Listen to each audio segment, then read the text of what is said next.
नमस्ते विद्यार्थी मित्रों हो। हमने पिछले तासिका में सेतु अभ्यास में कल हमने 41वां पाठ देखा था, उसमें हमने संज्ञा देखा है। आज हम 42वां पाठ देखने वाले। 42वां पाठ जो है इसमें एक कविता दी है, वो देश कौन सा है। इस कविता के नीचे कुछ प्रश्न दिए हैं, इसमें अपने देश की महिमा गाई गई है। हमारा देश कैसा है, कितना सुंदर है, इसमें क्या क्या है ये बताया है। ये जो कविता है पिछले साल भी मैंने आपको पढ़ाई थी।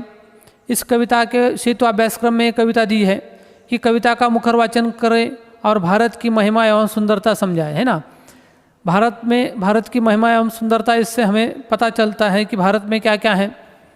एक बार मैं इस कविता का प्रगट वाचन करता हूँ। कविता भी आपके सामने दिखाई देगी।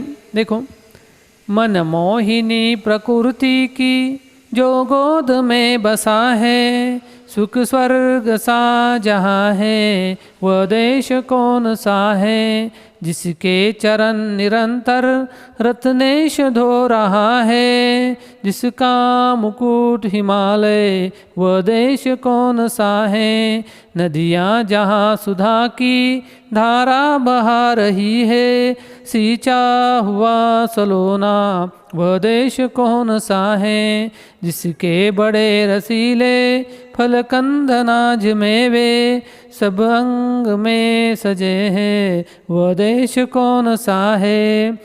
जिसमें सुगंध वाले सुंदर प्रसून प्यारे दिन रात हंस रहे हैं वह देश कौन सा है। मैदान गिरी वनों में हरियालिया लहरती आनंदमय जहाँ है वह देश कौन सा है। जिसके अनंत धन से धरती भरी पड़ी है, संसार का शिरोमणि वह देश कौन सा है।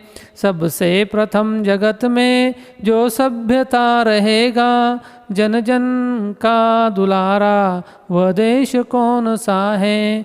नवक्रांति के पुजारी सेवक सपूत जिसके, भारत सिवाय दूजा वह देश कौन सा है। मनमोहिनी प्रकृति की जो गोद में बसा है, सुख स्वर्ग सा जहाँ है वह देश कौन सा है। इस कविता को मैंने आपके सामने लय और ताल से गाया है। पिछले साल भी हमें इसे लय और ताल से गाया था, आपको मैंने समझाया, ये कविता भी समझाई थी। अभी कविता का एक अर्थ, सरल अर्थ मैं बताता हूँ। देखो, वो कौन सा देश है जो सुंदर मनमोहक प्रकृति की गोद में बसा है। सुंदर है, जो मनमोहक है और इस धरती के गोद में बसा है, जो स्वर्ग सा लगता है, जहाँ स्वर्ग सा सुख मिलता है। समुद्र जिसके चरण निरंतर धो रहा है, हिमालय इसका मुकुट है। तो कवि ने क्या कहा है, जिसे अनेक नदियाँ, इसके धरती पर अनेक नदियाँ बहती है, वो अमृत की धारा बहाती है और उससे खेतों को सींचा जाता है, सींचती है और सुंदर बनाती है। वो खेतों को सींचती है और इस भारत की धरती को सुंदर बनाती है। जहाँ जगह, उसकी वजह से जगह जगह रसीले फल, सभी प्रकार के अनाज, सब्जियाँ तथा मेवे उत्पन्न होते हैं। नदियों के पानी से खेत सींचे जाते हैं।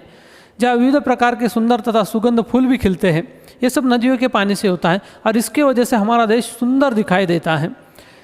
जहाँ मैदान है, पर्वत है तथा वनों में, यहाँ सभी और हरियाली फैली हुई है तथा जहाँ हर जगह आनंद ही आनंद है।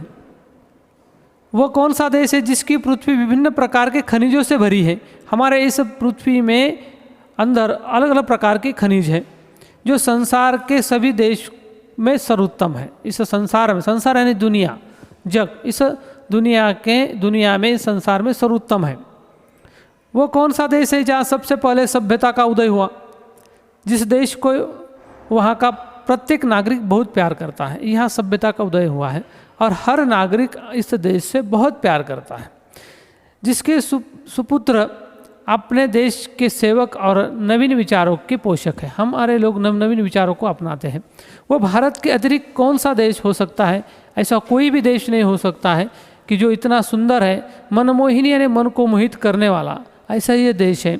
इसके नीचे और भी आपको प्रश्न दिए हैं। जैसे इसमें कहा है कि इन शब्दों के लिए पर्यायवाचक शब्द कविता में ढूंढो। जो शब्द आपके सामने दिखाई दे, देखो फूल, सागर, रत्नेश, सुंदर, पाँव, यानी ये फूल यानी प्रसून, रत्नेश यानी सागर, सुंदर यानी मन को मोहित करने वाला, ये ऐसे शब्द हैं इसमें जो आए हैं। इसमें और देश का मुकुट किसे कहा है, तो हिमालय को कहा है।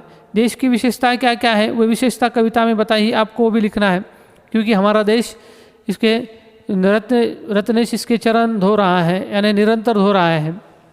यह हरियाली है, अलग अलग प्रकार के फल है, देश की विशेषता है, सुंदर है, अलग अलग प्रकार के खनिज हैं, इसमें विशेषता बताई है।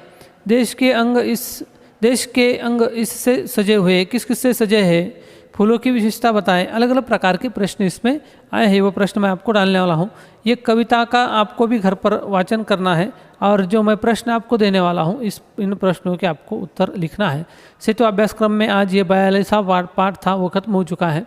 जो अगला पाठ है हम अगले तासिका को देखेंगे।